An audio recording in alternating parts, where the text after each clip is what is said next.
Ruthless hunters, natural-born killers, constantly on the prowl for new prey. These are the predators. These killing machines are the rulers of the savannah, and yet, although they perform their violent acts every day, they take no pleasure in killing. Rather, it's to survive. For them, as for their prey, life is a daily challenge.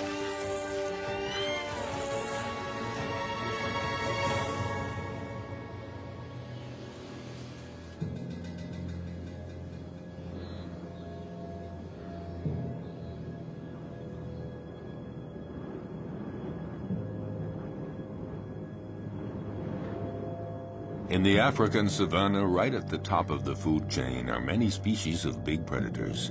Among them, the crocodile.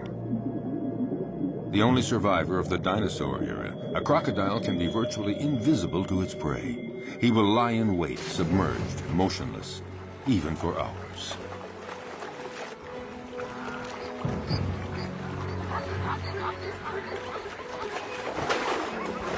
Fearsome, discreet, wily, he is perfectly adapted to life in the water and has the sinister reputation as the most dangerous killer in Africa.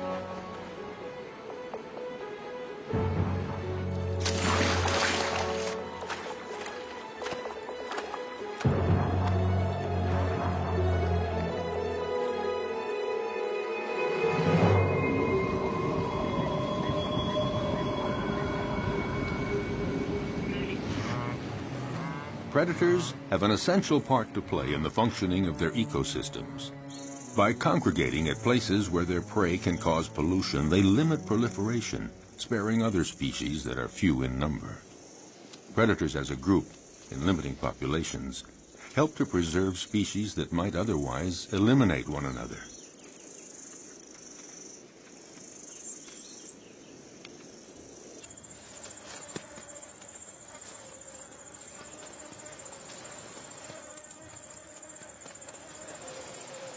In the end, nature is well managed, because any given area always has just the number of predators it can handle, and no more.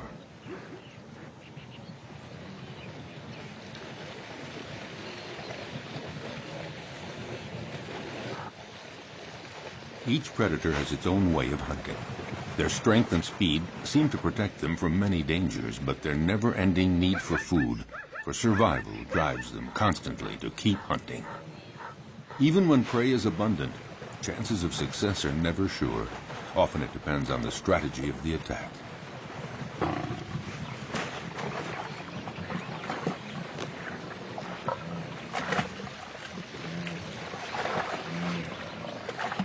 Seized at the throat, this gnu has no chance.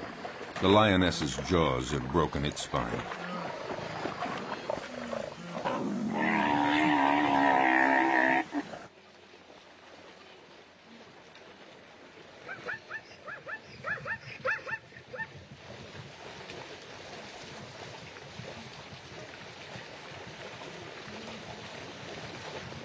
But the lioness can't lift her prey out of the water because the creek became too muddy during the dry season. She has to devour the animal here where it was killed, a rare practice. Usually several lionesses hunt together, but there are occasions of solo hunting, and then the lioness can rely only on herself to defend her kill. The prey has barely been taken when other predators start pointing their snouts toward the meal. Yes, it is not enough to hunt down and kill your prey. You have to defend it, too. The fury of a lioness can be fatal for a hyena. The sudden appearance of a buffalo might improve the hyena's chances. But is the big animal a real danger for the lioness? The buffalo keeps approaching, trying to frighten the lioness away from her kill.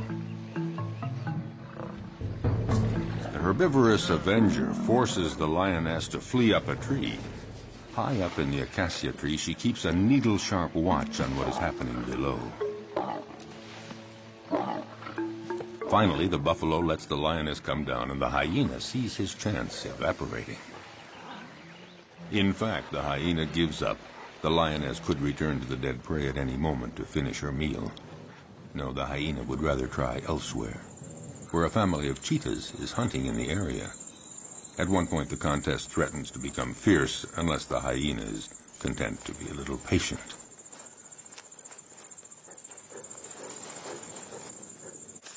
Why not let the fastest predator of the savannah do all the hard work?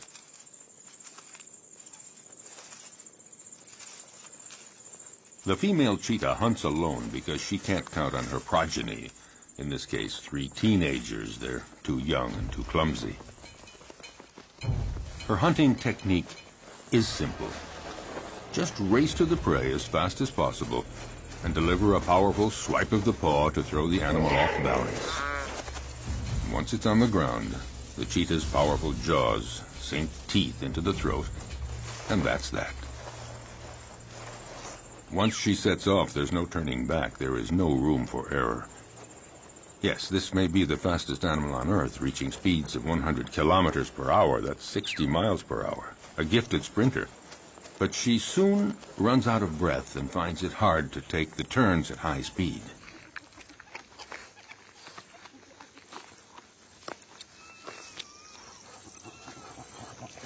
She expends so much energy all at once that she needs a breathing space to recover. And these are precious minutes, because the hyena is on the prowl, and he knows that this is the instant to try something if he's going to steal any of the meat. The young cheetahs waste no time in munching off the first bits. The cheetah senses danger. But what can she do? These kids are too clumsy to make any sort of organized resistance.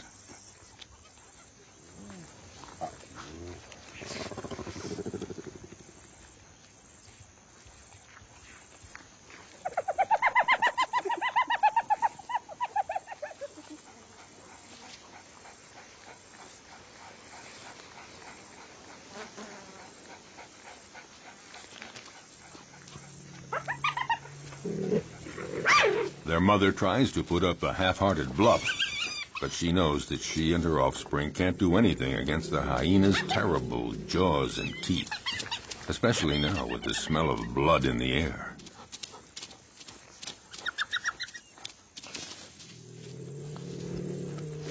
She doesn't even try to fight.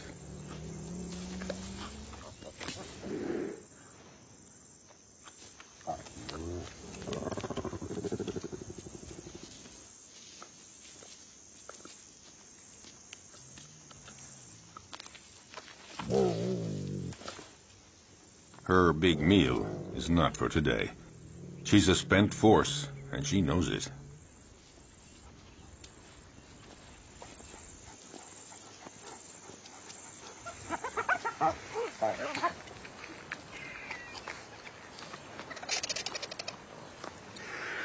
The scent of blood draws many scavengers. They're not considered true predators because they eat animals that have already been killed by others. A real predator hunts down and kills live, fleeing animals.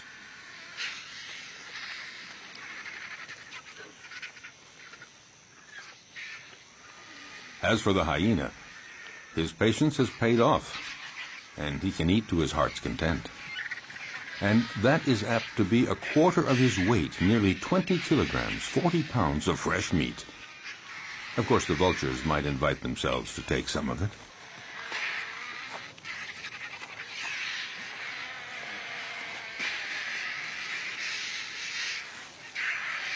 A jackal is prowling around, but he's no match for the hyena.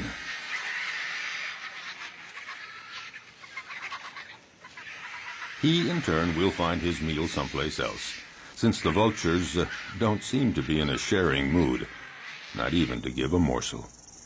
So he has to fall back on more modest prey.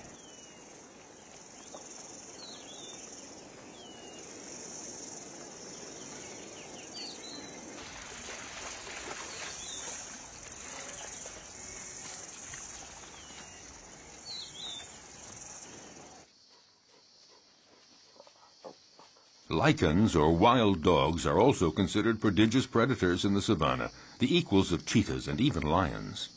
They're among the carnivorous animals that hunt during the day. To feed the family twice every day at sunup and sundown, they leave their lairs to hunt in packs. But they're not always successful, because they're often smaller than the animals they attack.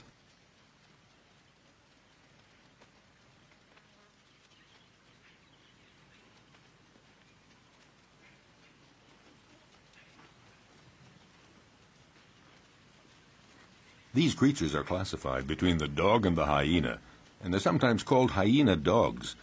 They drink very little, and their prey can be antelope, zebras, gazelles, and gnus.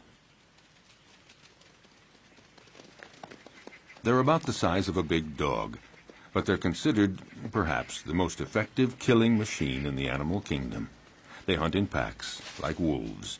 Alone, one could never take down a Thompson gazelle or a young gnu.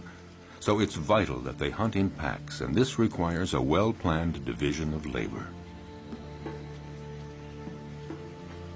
First stage, sneak up on a herd to spot one that is young or weak.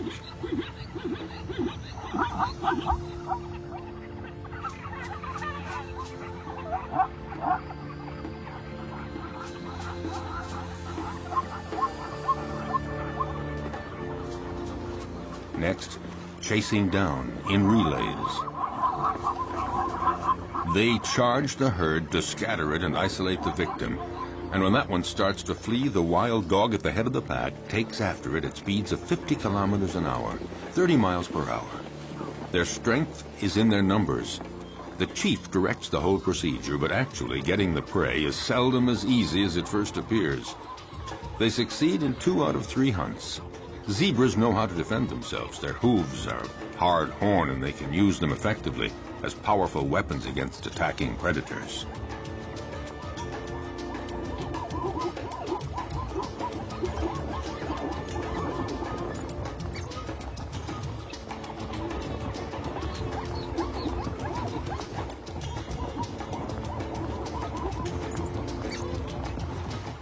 This time, the zebra herd manages to fight off this pack that isn't really prepared for this morning chase.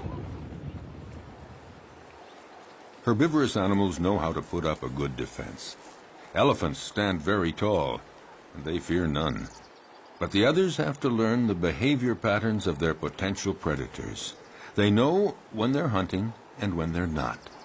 So it's common to see a herd of zebras calmly munching plants just a few feet from a relaxing lioness. But the zebras are watchful all the same.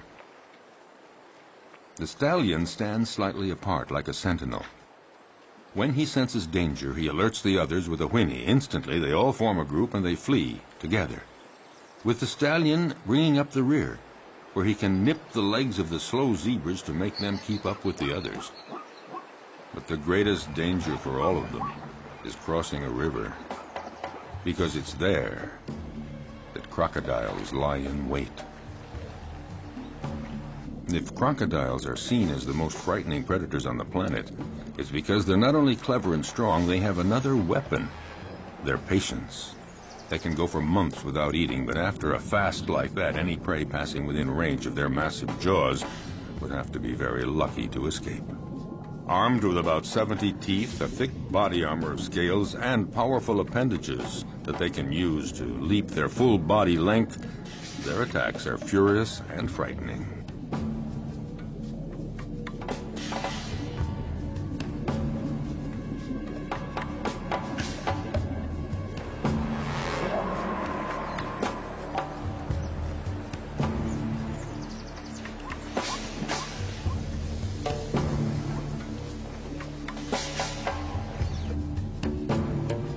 Their body submerged to surface level in a river or a pond makes them almost undetectable, just a part of the environment, until they surprise their victim.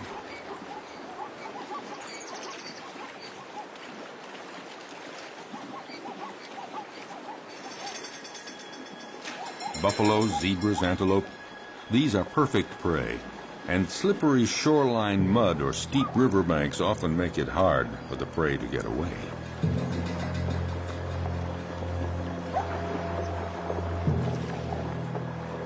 A female crocodile decides to go after a young zebra that has been separated from the main group in the middle of the flowing water.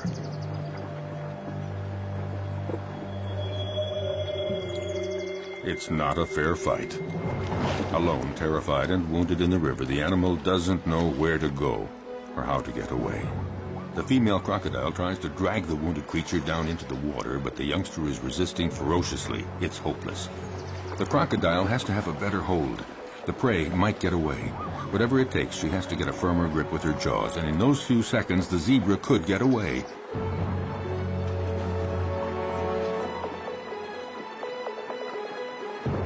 Suddenly, the vise is loosened. Instantly, the zebra takes advantage and breaks away, desperately climbing up the riverbank. Exhausted by the violent struggle to stay alive, the young zebra has to rest. But lions are always prowling along the river, seeking new prey. The young zebra's minutes are numbered because she is wounded. And in the savannah, a wounded animal is as good as dead. Here at the river, the lions have this prey for the taking. In fact, they have a wide choice of animals that are fatigued from crossing the river, or sick, or wounded, the ones that trail behind the herd.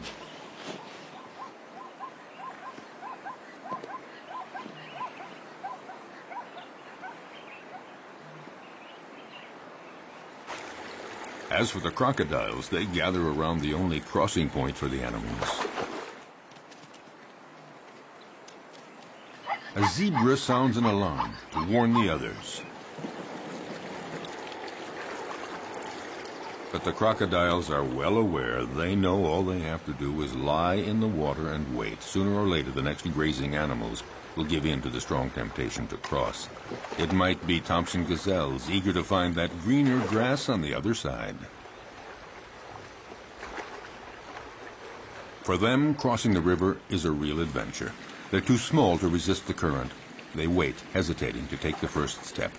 But for all their fear and reticence, the lure of the wonders sure to be found on the other side becomes too strong. The ones motivated by frantic urges to migrate often pay for their audacity with their lives. Sharing meals is a well-established tradition among crocodiles. A female comes to the party, but the prey isn't big enough for two. You don't share a gazelle. Resigned to this, the guest has only to reach the riverbank and participate in a crocodile's favorite pastime, the siesta.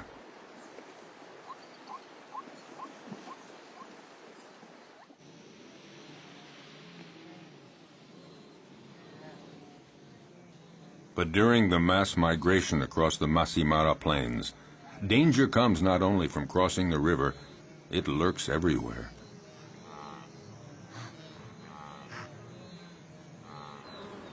A well-organized pack of wild dogs attacks a young gnu. It's encircled and separated from the herd. The predators then go at it fiercely, relentlessly, showing no mercy. The gnu is exhausted. It's time for the kill. At one point, the animal nearly falls to the ground. One of the wild dogs seizes a hoof. And finally, the creature drops. Often, the attackers will hold the muffle of the prey tight until it stops all movement.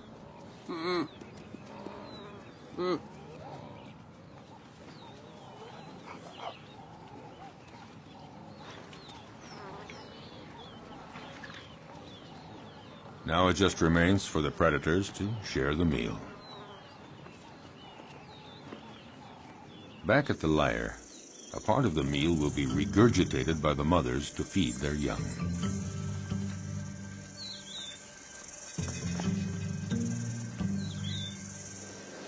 It may seem that predators are ruthless. They show no mercy at all. But they kill only when they're hungry. Their potential prey senses this. As we saw, herds are often oblivious to lions walking almost beside them.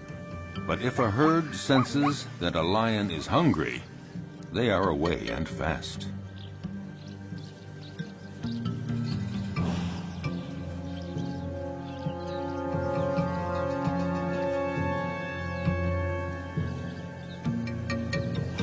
Yes, usually lions hunt in groups, or rather the lionesses hunt in groups.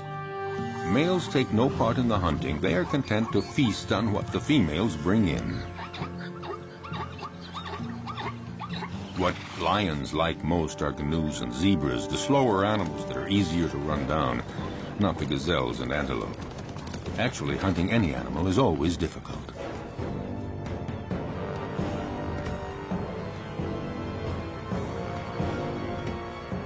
When hunting in groups, lionesses lie in wait, upwind, but one is stationed downwind. They wait for the right moment and then come out all at once, heading straight for the herd.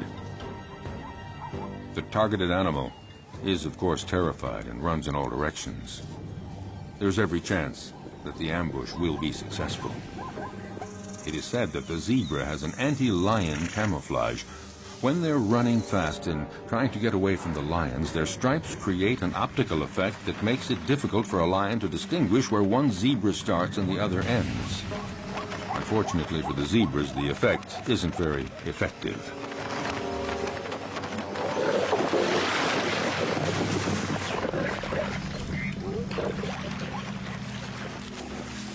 A lioness kills by strangulation, and it's a slow death. The victim tries to get breath. It might take 10 minutes before the animal dies. The success score for females that hunt alone is fairly low. It's about 17%, one kill in every 5 attempts. This makes the survival of the lion cubs fairly uncertain. It's not surprising that they prefer hunting in groups. Today, the lionesses and the cubs are eating as fast as they can before a male comes along to take his share. When a male is present, he is always served first. But this time, Mom and the kids will have full stomachs. All the same, the odor of the carcass draws famished hyenas.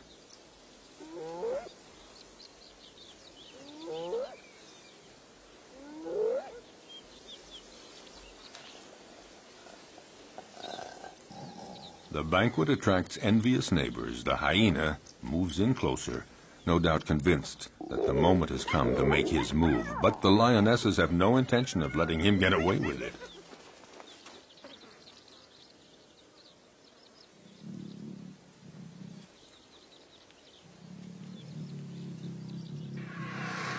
He's going to have to wait until the lion family has had its fill, and then he will move in to find they have left him a few bare bones.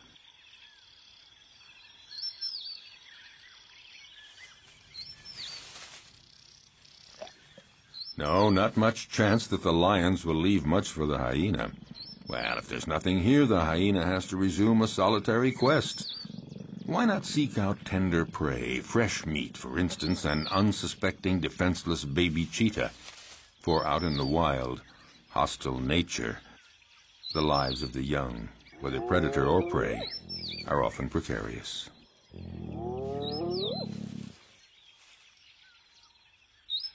However, the hyena just might have a difficult and dangerous fight with the mother.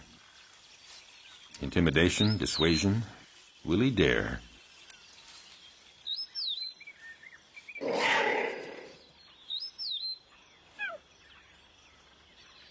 No, the risk looks too great. The hyena goes on his way and keeps on the prowl for other prey.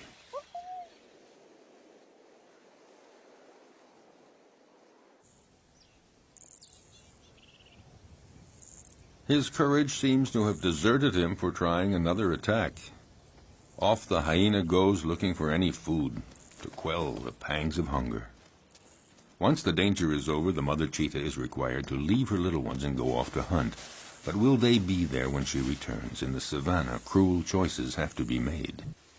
The hyena appears to have gone off and is now far enough away. The cheetah has to go for it. A quick hunt and then back to the lair.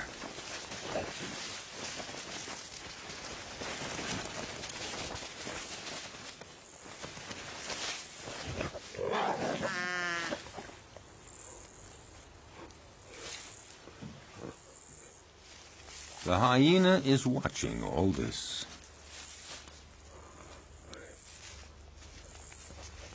And a little too sure of itself approaches the cheetah, certain to come out the winner.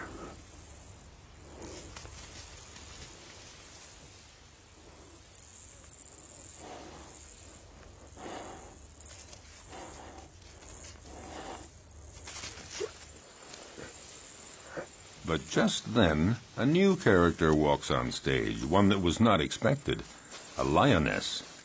This one is really sure of herself and determined to turn the situation to her advantage. Nobody dares attack her. The hyena and the cheetah are left on their own.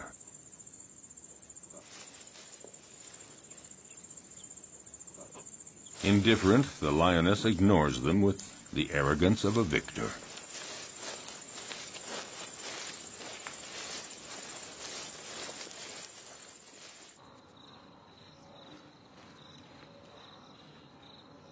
Vexed, the hyena, again, goes off to a safe distance. Out of breath, the cheetah isn't too sure that she'll have a meal today. She'd better just go back to her little ones, or maybe make one last attempt under the watchful gaze of the hyena, who more than ever is looking for his slightest chance. By now, other hyenas are present, curious to see how well the cheetah will do.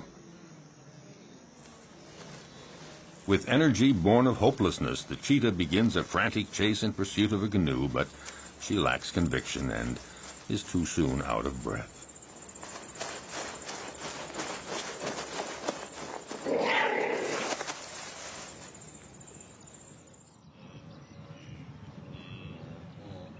Even the gallery of watching hyenas doesn't think that she'll succeed. However, they join others of their pack and profit from the panic caused by the cheetah to attack a wounded canoe.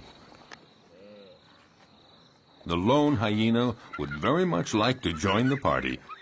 Well, aren't there cordial relations among all members of the same species?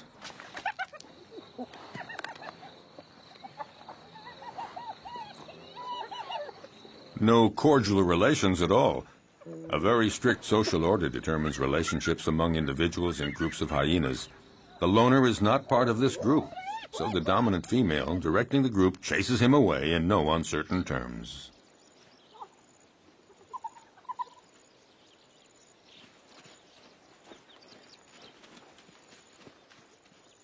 Nothing can be done, so it's best just to melt away into the distance.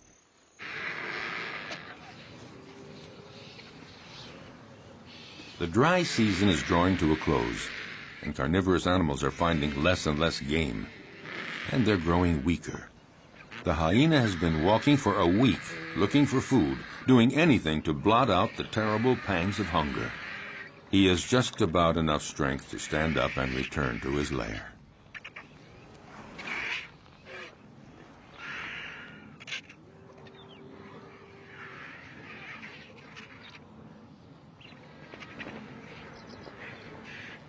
Oh, he knows the vultures are waiting for just one thing, for him to lie down and not get up.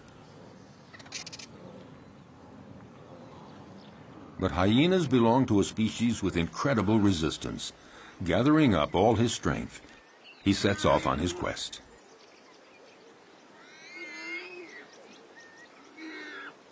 He isn't lucky and doesn't have the strength of a lion, but all the same, his plight isn't so bad compared to that of the warthog that the lioness has no hesitation in devouring while still alive.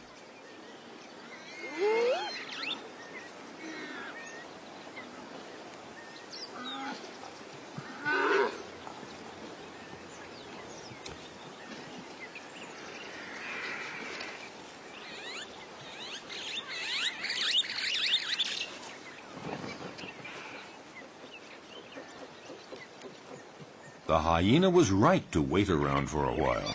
At last, there is a reward because the lioness leaves the warthog carcass after eating only the entrails. Finally, something to eat.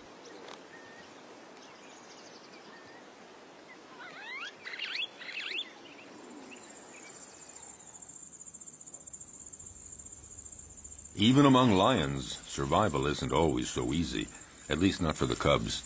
They may be the offspring of the animal king, but their future is often compromised.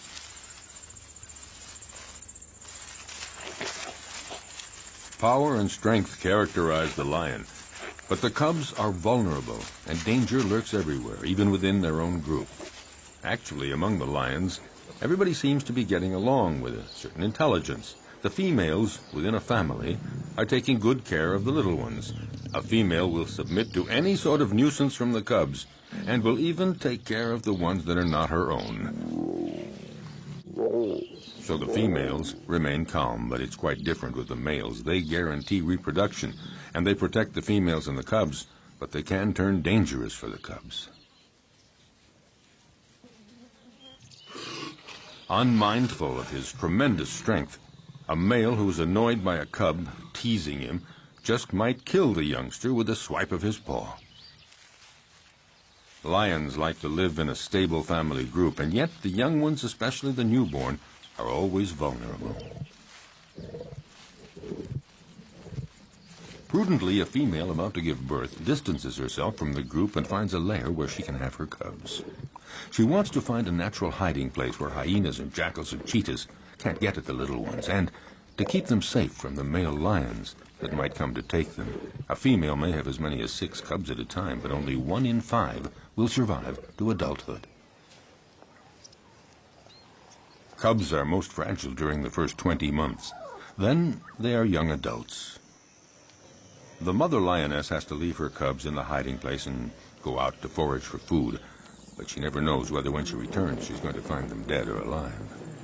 Will they escape the prowling predators? The lioness is now isolated from her group, and she has to hunt alone. Her predatory hunting instincts have to overcome her maternal feelings.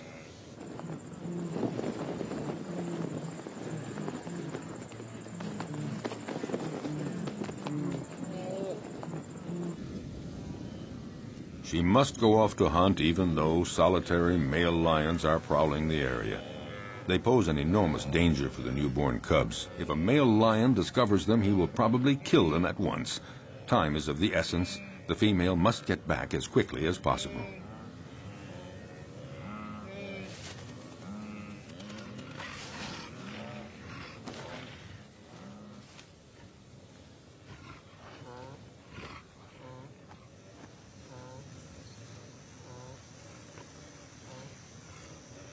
A lion, alerted by the noises, emerges from a thicket.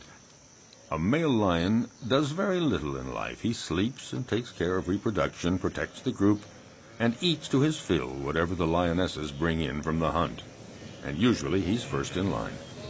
The lioness is well advised to catch her breath quickly and start eating as much as she can to regain her strength before the male shows up.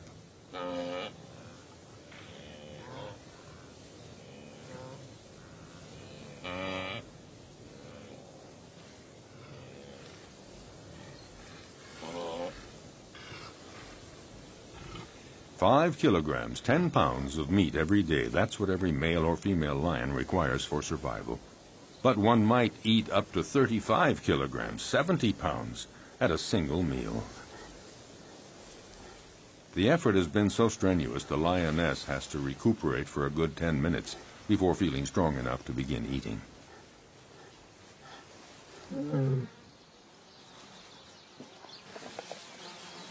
Drawn to the food, the male approaches the female. She submits because she knows the social order within lion groups. Males take first.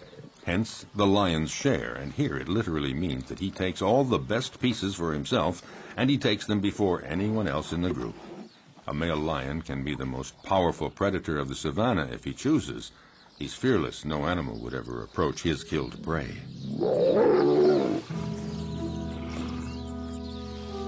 The lioness can only wait, resigned to the situation, and go off to her cubs.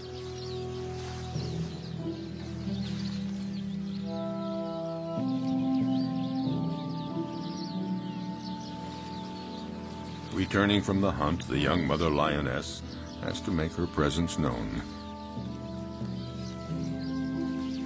A cruel surprise awaits her. Her little ones had a surprise visit from a solitary male lion that happened upon them. Only one cub remains, but it's dead.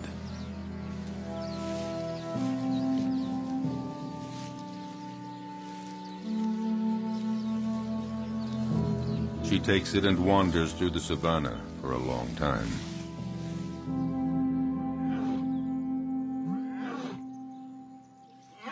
Before she can bring herself to give up the cub's body to the vultures.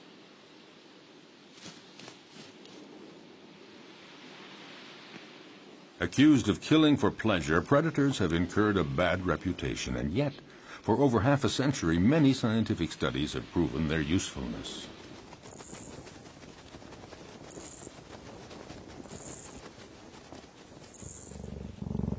A number of predators are key species that enrich their region and determine the structure of animal communities. They maintain a good balance between various species. Attempting to suppress the predators to protect nature is a mistake, because any place without predators is not a stable environment. On the contrary, it's an artificial habitat made poorer and more fragile.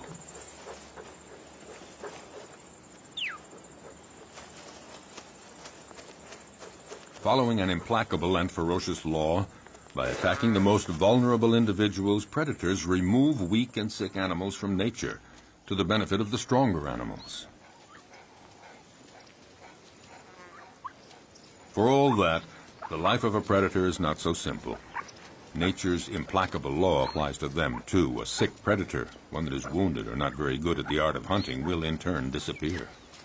Learning to be a good hunter requires a long period of instruction. For example, a female cheetah has to take great pains teaching her young to hunt, so they learn to recognize and stalk down their future prey. They have to be taught how to choose prey, sense all its reactions, and know how to get it.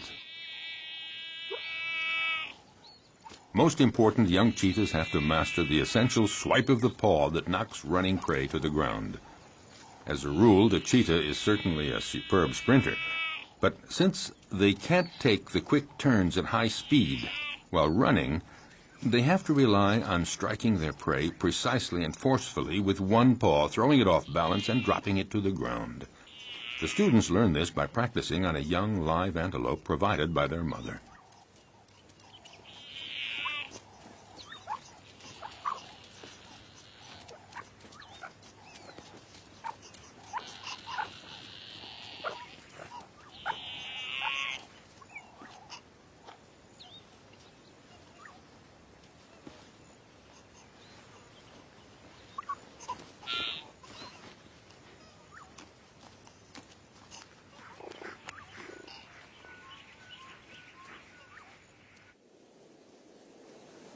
In the broadest sense, being a predator is feeding on other living creatures. Under that definition, practically all animals are predators. It's just a matter of scale.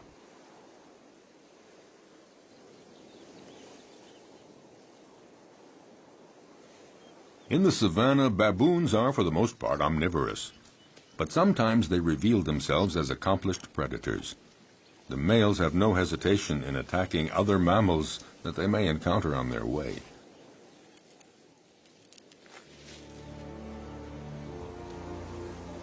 They can be terrifying opponents. Their bite is awesome. A powerful dominant male has caught a small gazelle. He doesn't wait for the prey to die before devouring it, right in front of his underlings.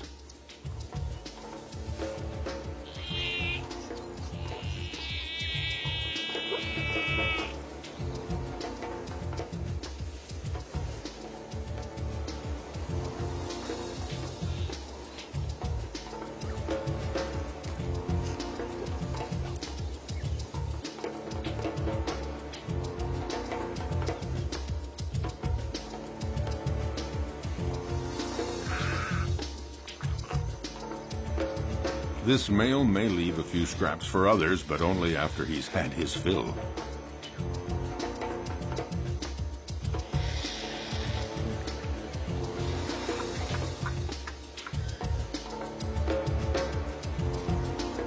In the savannah, death is a part of everyday life. The baboons set off for new horizons.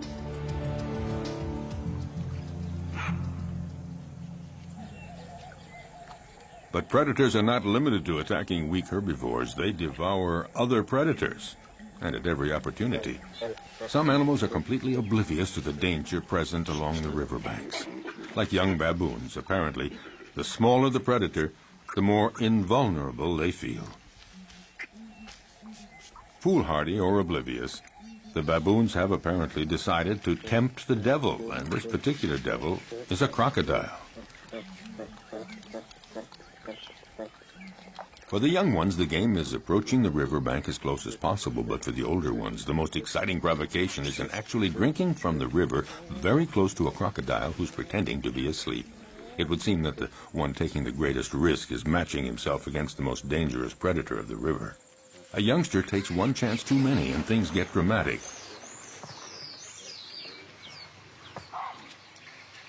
The alert is sounded, but it's too late. The entire group looks on helpless, seeing the young baboon in the jaws of the hungry crocodile.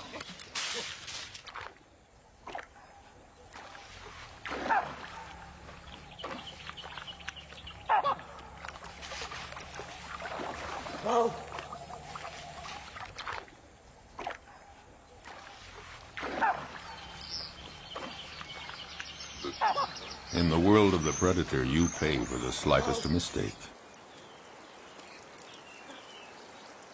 But along the river banks, the crocodiles don't always have it their way. Facing a hippopotamus, the law of the stronger and the bigger holds, and the hippos move right in to use their heavyweight position to provoke the crocodiles.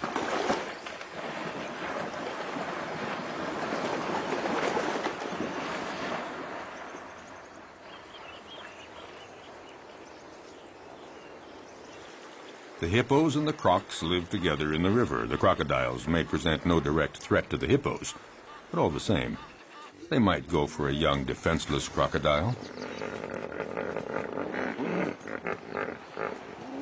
Defending territory, provoking, hippos are quick to show disdain for the crocodiles as soon as they're big enough to intimidate them, and in response, the crocodiles feign indifference.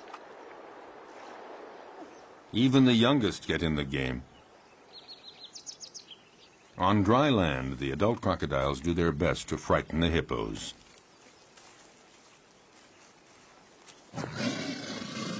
They multiply their efforts, but the massive creatures don't believe a word of it, so to speak.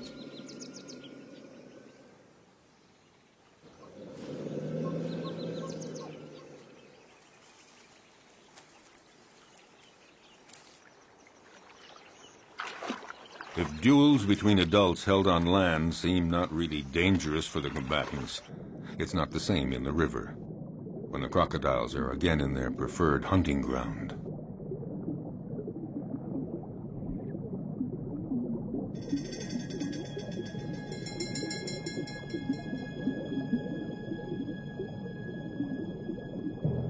In the aquatic element, a crocodile is ruthless, facing a young hippo. Didn't realize how dangerous it is to get separated from the group.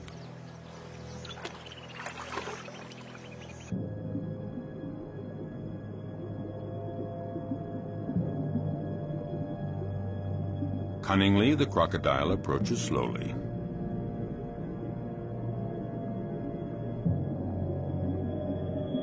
Very calmly, it pursues the prey, waiting for the right moment to strike. Feeling safe, not sensing exposure to any danger, the hippo swims down in the water. And the crocodile glides effortlessly. He's in no hurry.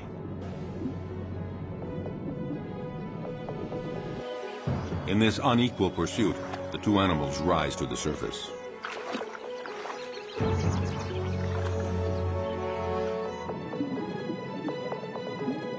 It only remains for the crocodile to pounce and pay no penalty.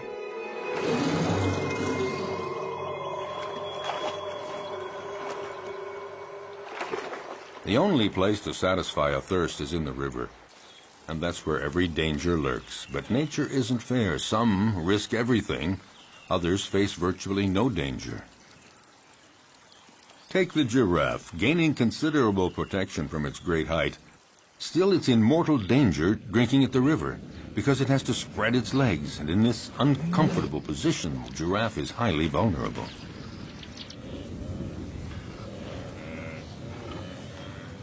If there's no shortage of game here, it's because every year the migration cycle of the herbivores of Serengeti conducts 1.5 million gnus and countless other animals across the Masai Mara Plateau to Kenya to spend the summer. Water holes and the whole environment provide predators with a happy hunting ground, and these meat eaters take full advantage. Nevertheless, the actual hunting is far from assured.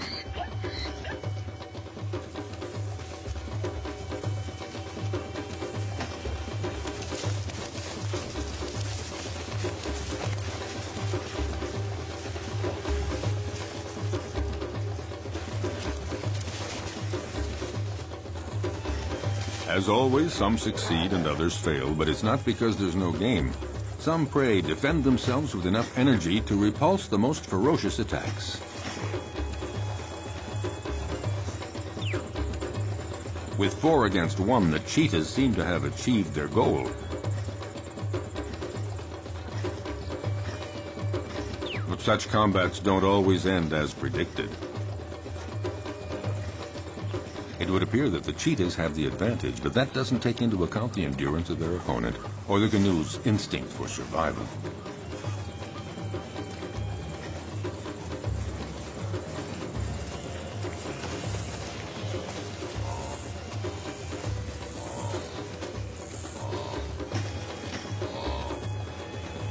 Despite the ferocious attack he has endured, will the canoe's stubborn refusal to give in result in his eluding his attackers?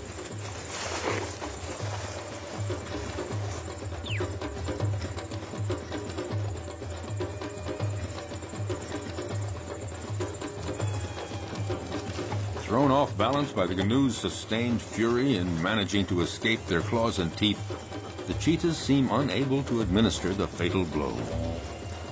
Suddenly, in an astounding burst of energy, against all odds, the canoe does manage to escape from all those predators. Totally exhausted by all this, the cheetahs give up.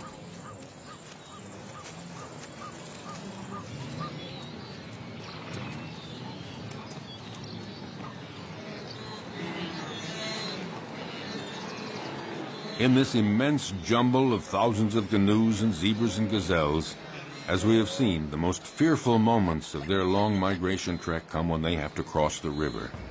But paradoxically, if it's their great number that attracts predators, it's also their massive numbers that provide their best defense against the feared crocodiles.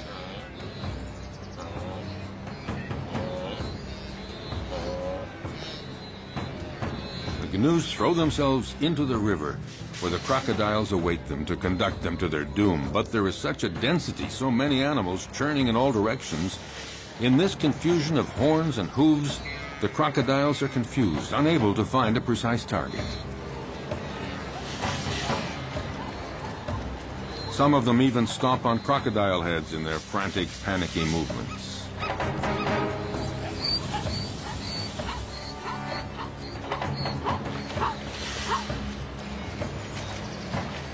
This superabundant flow of animals disorients the predators, but any animals that stray from the central melee, any out on their own, are instantly victims of ferocious crocodile attacks.